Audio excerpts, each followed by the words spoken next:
في خبر مقتضاه ذلك يخلص.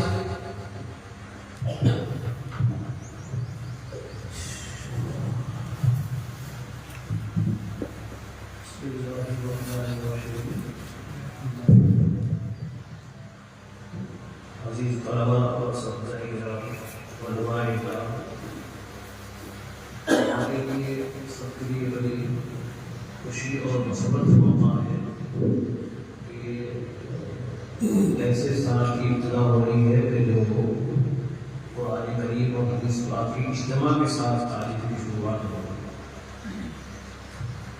آج سے پہلے جو آپ نے بڑا عمر سے لے کر کے پنجم تک وہ علم نحو علم صرف وغیرہ یہ چلتے ہیں قواعد، اس کے لیے عالی کہتے ہیں، اور اب شروع ہے اللہ عالم۔ تفصیلاً گفتگو آپ کے سامنے اور جناب صاحب نے پیش فرمائی قابل عمل ہے۔ یہاں صرف دو باتیں عرض کر کے دعا کرنا ہے۔ پہلی بات تو طلبہ حدیث سے ہے، درخواست ہے مختصر کہ ہمیں کس طرح سے پڑھنا چاہیے، اور اس کے بعد میں اس کتاب کے متعلق دو ایک باتیں ہم اس کے بعد ہوتے ہیں انشاءاللہ تعالیٰ کا وقت نہیں ہے۔ طلبہ حدیث سے گزارش ہے کہ ہم ادب اور احترام کے ساتھ ہر کتاب پڑھنا ہے، بالخصوص اس کتاب جو آپ کے سامنے تفصیلی کتاب ہے، اس کو بڑے ادب کے ساتھ، احترام کے ساتھ، تطہیر و طہارت کے ساتھ اس کو پڑھنا ہے۔ جتنا زیادہ ہم احترام کریں گے، ادب کریں گے، خواہ وہ کتاب کا ہو، خواہ اساتذہ کرام کا ہو یا درسگاہ کے متعلق چیزوں کا ہو، اتنا ہی تعلیم کی یہ کامیابی ہے۔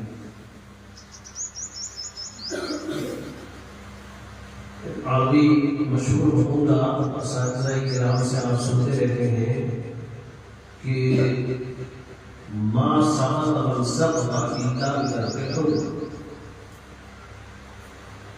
ما وصل من وصل الا بالحر، کہ جو آدمی بھی اپنے مقام سے گرا ہے اور ترقیہ سے تنزل طرف آیا ہے، وہ ادب کے ترک کرنے کی وجہ سے گرا،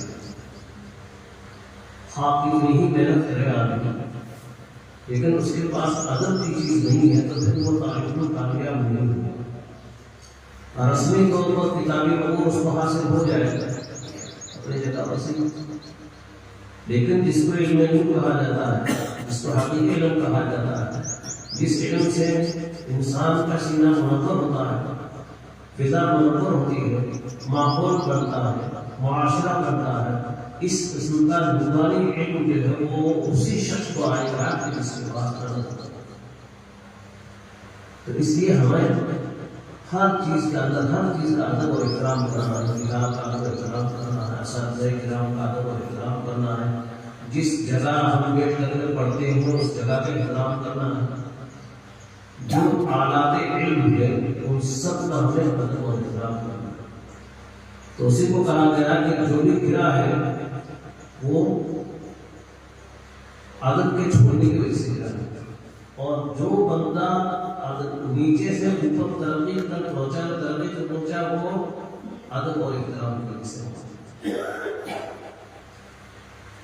آپ نے سنا ہوگا کہ کتاب کی عظمت اور کتاب کی اہمیت اور کتاب کی محبت جب تک طالب علم کے دل کے اندر دماغ میں نہیں آئے گی، کما حقہ اس کتاب کو نہ تو وہ سمجھ سکتا ہے اور نہ وہ کتاب سے بھی تفید ہو سکتی ہے۔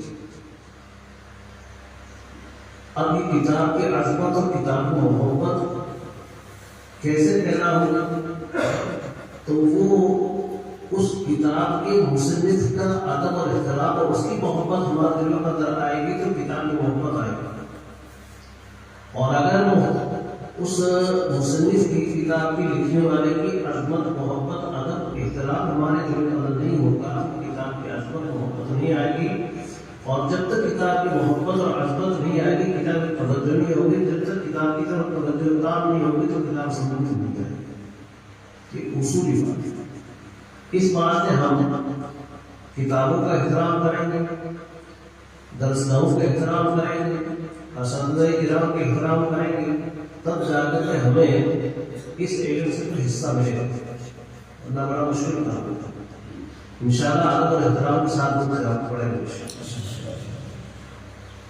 اور بالکل پاک صاف طہارت کے ساتھ باوضو ہو کر کے خاص طور سے اس کتاب کو پڑھیں گے انشاءاللہ. ویسے ہر دینی کتاب کو باوضو ہو کر پڑھنا چاہیے, باوضو ہو کر سننا چاہیے, باوضو ہو کر کے پڑھانا چاہیے, پڑھنا چاہیے, لیکن بالخصوص قرآن کریم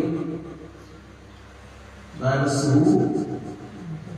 الا المطہرون, مطہر پاک لوگ ہی اس کو سن سکتے ہیں, اس کو لے سکتے ہیں. ناپاک کے ہاتھ میں قرآن کریم, تو یہ قرآن کریم کی تفسیر ہے. قرآن کریم کا میرا یوں سمجھو کہ عربی میں ترجمہ ہے. اس واسطے خصوصی طور پر اس کتاب کی طہارت بہت شدید ہوئی. امام بخاری علیہ رحمہ جو بخاری شریف اتنی مشہور ہوئی وہ کس وجہ سے نہیں کہ امام بخاری نے اپنی کتاب کا جس حدیث کو لینا تھا تقریباً 6 لاکھ حدیثوں کو ازبر تھا, ایک دو نہیں. ان 6 لاکھ حدیث میں سے بخاری کا اندر جو اپنے شرائط کے جو صحیح اثر کی حدیث تھی ان کو اس کا اندر نقل فرمایا, اس کے اندر جگہ ہے. اور اس کا طریقہ کیا اختیار کیا کہ جب کسی بھی حدیث کو اپنی کتاب کا اندر نقل کرنا ہوتا تھا, جگہ دینا ہوتا تھا, لکھنا ہوتا تھا, تو سب سے پہلے شرائط کو دیکھتے تھے, جو شرائط حدیث میں صحیح ہونے جو ان کے ہاتھ دیکھتے کو دیکھتے. اس کے بعد ہر حدیث کے لکھنے سے پہلے غسل کرواتے تھے. وضو نہیں کہ ہمارے کرتے ہیں وہ ہر حدیث کے لکھنے کے لیے غسل کرتے تھے, اور غسل کرنے کے بعد دوبارہ بارہ کے دن ہمیشہ 13-14 سال میں کتاب لکھی تو باقاعدہ روزے سے, روزے کے ساتھ, غسل کے ساتھ, برکات نفل کے ساتھ, دعاؤں کے ساتھ یہ کام کرتے ہوئے ایک حدیث میں آپ نے 10 حدیثیں نقل کیتے ہوئے تو 10 کا غسل کرنا. تو بہرحال انہوں نے کتنے ادب و احترام کے ساتھ اپنی حدیث کو جمع کیا. تو امام بخاری بخاری میں اور ان کی کتاب مشہور ہے. تو جو آدمی جتنی زیادہ کتاب کے ادب و احترام کا محنت کرے گا اس کا اپنا مقام پڑے گا, درجہ بڑھے گا, کتاب کا برقرار بڑھے گا. اس بات سے انشاءاللہ ہو جیسے ایک دونوں مصنفین حضرات نے جس محنت کے ساتھ, اس کاوش کے ساتھ اس کتاب کو لکھا ہے, اسی طرح سے ہم باقی صفائی کے ساتھ, ادب و احترام کے ساتھ اس کو پڑھیں گے انشاءاللہ. یہ تفسیر دو مصنفین کی اور اتفاق ایسا ہے, اتفاق جلال الدین کے نام سے مشہور. اس بات کی تفسیر کا نام کرتے ہیں جلالین, دو جلال. ایک استاد ہے, ایک شاگرد. پہلے استاد نے کتاب کو شروع کیا لکھنا, لکھتے لکھتے لکھتے لکھتے نصف تک پہنچے, ان کا پورا ہو گیا. آدھے بات کی تفسیر ہو گئی, آدھا باقی رہ گیا, وقت پورا ہو گیا. یہ استاد کا کام ہوگا. اس کے بعد میں ان کے ایک شاگرد رشید پیدا ہوئے جس کو جلانے کی سوچ دی گئی. انہوں نے دیکھا میرے استاد کا کام ادھورا باقی رہ گیا ہے, اسے پورا کر دینا چاہیے. اگر استاد کا کوئی کام باقی رہ جائے تو لائق فائق شاگرد کا کام یہ ہے تو اپنے استاد کی اس کاوش کو پورا کرنے کی کوشش ہے. اس کا یہ سب نہیں وہاں جو آدھا کام باقی رہ گیا تھا وہ جلالدین ساری نے پھر صرف ایک مدت کلیم کے اندر اس کو پورا مدت کلیم یعنی ایک جملے حضرت تعالیٰ کی طرف سے ایک جملے کو مدد پوری اور نہج اور طریقہ بہو کے علم کی وہی اختیار کرنا ہے کہ اپنے استعمال مطلب ہے ایک جملے مطلب اور یہ تفسیر بہت مختصر ہے. قرآن کریم وسیع کتاب ہے، عظیم کتاب ہے، بڑی کتاب ہے، لیکن اس کی تفسیر بہت مختصر. کتنی مختصر؟ علماء فرماتے ہیں کہ اس تفسیر کے اندر جو قرآنی عبارت ہے اور قرآنی عبارت کے جتنے الفاظ ہیں اتنے ہی الفاظ تفسیر عبارت بڑے. اگر قرآن کریم کے مثلا ایک چھوٹی آیت کی بڑی آیت کی جو 10-15 الفاظ ہیں تو تفسیر عبارت میں اتنے ہی الفاظ مل جاتے ہیں، اس سے زائد نہیں. جو سمجھو کہ ترجمہ ہے فرقیہ کو عربی ترجمہ ہے، اتنی مختصر تفسیر ہے، اتنی شاندار تفسیر ہے، اور ایسی مختصر تفاسیر میں کتابوں کو نصاب سے داخل کرنے کا مقصد یہ ہوتا ہے کہ طلباء کا جب وہ صلاحیت استعداد پیدا ہو جائے فارغ ہونے کے بعد میں کہ جب کتاب دیکھنا چاہے پڑھنا چاہے تو اپنے آپ کو ہر زیادہ لمبی ہوگی تفسیر ہوگی، زیادہ مشکل ہوگی تو دروس ہوتے پریشان. اس واسطے اس قسم کی مختصر تفاصیل یا مختصر کتابوں کو داخلی نصاب کرنے کا مقصد طلباء کی صلاحیت اور ان کی استعداد کو ابھارنا ہے، بڑھانا ہے، ترقی کرنا. بہرحال اس طرح سے یہ دونوں بزرگوں کی تفسیر مکمل کر کے اور عوام الناس کے سامنے امت کے سامنے آ گئی، اور جب اس کو دیکھا گیا، پڑھا گیا، سنا گیا تو بڑی پسند آئی، اور اس کے نتیجے میں پھر ہر مدرسے کا اندر نصاب کا درس داخل ہوا. اس کتاب کا طور کسی کو سردی آپ چاہتے داخل نصاب تو الفاظ جو قرآن کریم کے عبارت کے الفاظ ہیں وہی تفسیر عبارت کے الفاظ اس سے زیادہ نہیں ہوتے. ہاں بعض لوگوں کا خیال یہ ہے کہ کچھ حصہ اس تفسیر کا ایسا بھی ہے کہ جس کے اندر تفسیر عبارت کے الفاظ اس میں حروف قرآنی حروف سے کچھ زائد ہے. بعض علماء علم کا یہ قول ہے، وہ فرماتے ہیں کہ عدد حروف القرآن و تفسیری جلالین وجدتہما متساویین. ہم نے قرآن کریم اور تفسیر اس کی تفسیر جلالین کے حروف کو ملا تو دونوں متساوی وجدتہما متساویین، حروف کا کوئی فرق نہیں کرتا. اور پھر فرماتے ہیں کہ یہ تساوی حروف کے درمیان حروف کے الفاظ کی دونوں کو حروف کی تساوی جو ہے وہ شروع سے لے کر کے اور سورہ مزمل کہاں تک سورہ مزمل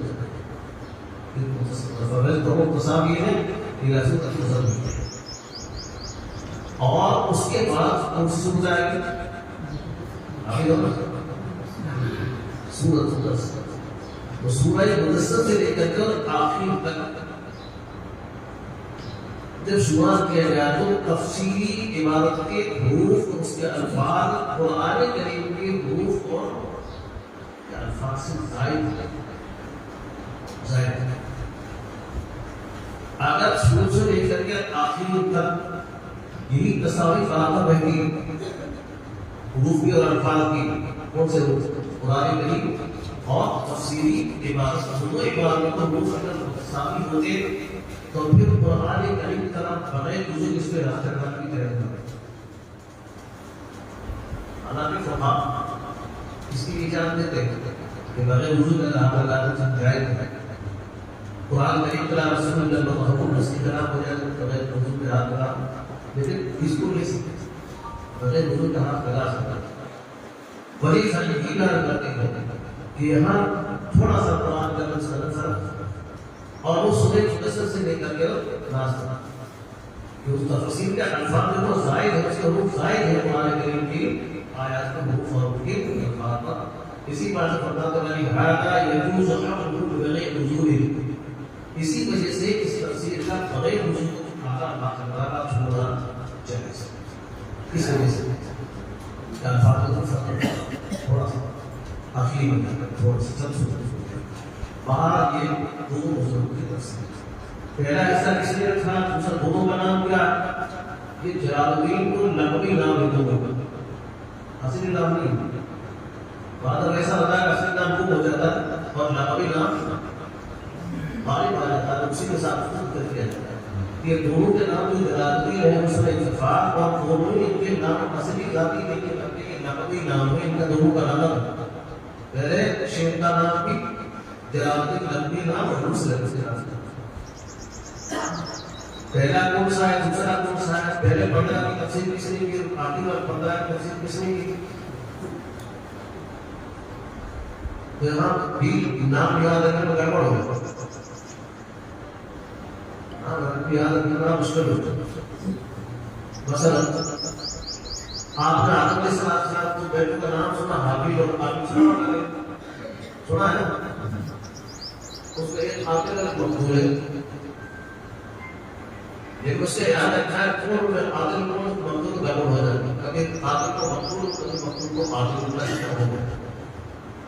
اصل ہے سو نسیان کس کا پیچھے امیر لگی اس کا نہیں بنا نسیان سے سماتا ہے نا۔ تو آپ اس میں ایسا نقطہ بتاتے ہیں کہ زندگی میں قیامت صبح تک آپ گھروں میں نہیں ہے، آپ گھروں میں مقبول کو پتا نہیں یاد رکھتے ہیں مشاہد احمد صبرات کو ہے، احمد صبرات کو انسان میں جب آپ کا حضرت کی جب چھوڑ اور داروں سے جو ہمارے جب ساری چیزیں کرنا ہے تو آرام کرنا ہے تو احمد صبرات کو انشاء اللہ اچھا قابل کے اندر بڑا آپ نام ہے نا، تو یہ نقطہ یاد رکھو کہ جس نام کا اندر بڑا آپ آئے وہ بھی قابل ہوگا، اور جس کے نام میں بڑا قابل یہ ہے ہی نہیں وہ مقبول ہوگا۔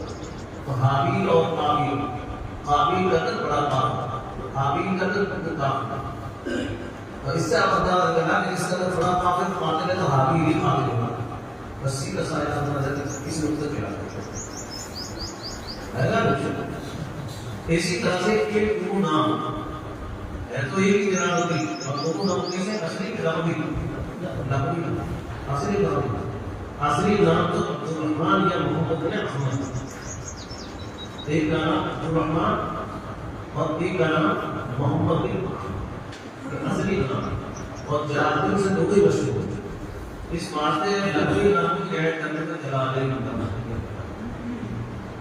اور جلالین یہ بھی کون سے حالت ہوگا تصریح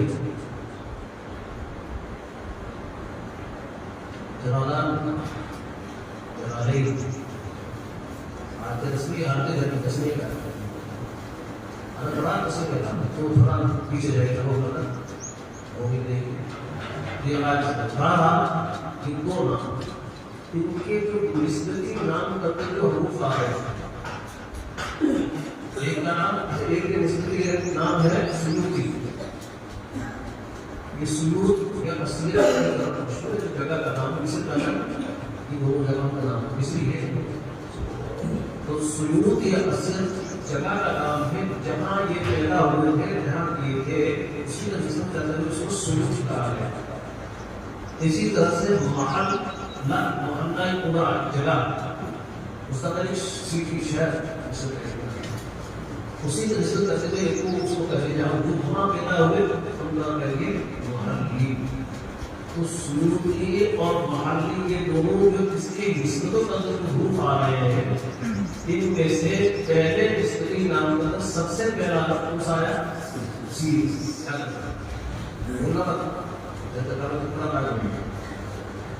سینا، اور دوسرے نام کا نسبتی نام کا سب سے پہلا کیا ہے؟ میم۔ اب جب حفظ کے ساتھ آپ نے کسی مقدم ہے یا نہیں مقدم سیکھ کہتے اور بعد میں اب یاد رکھنا کہ جو پہلا حصہ ہے وہ سیل والے کا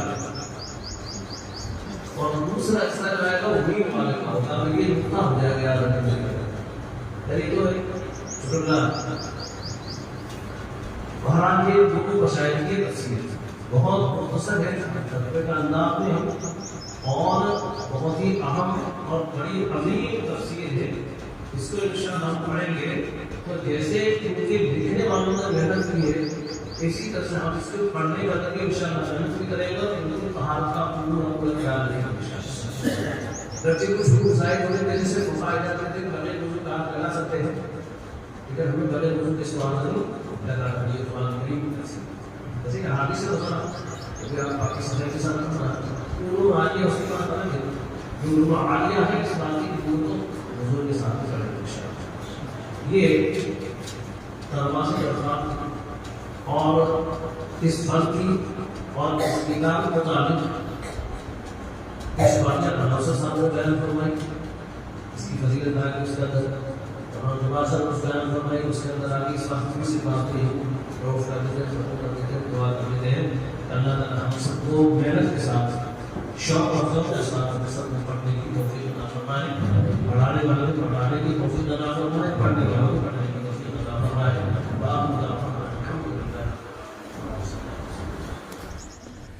Thanks for watching. Don't forget to like, comment, share and subscribe to Al Wahid channel.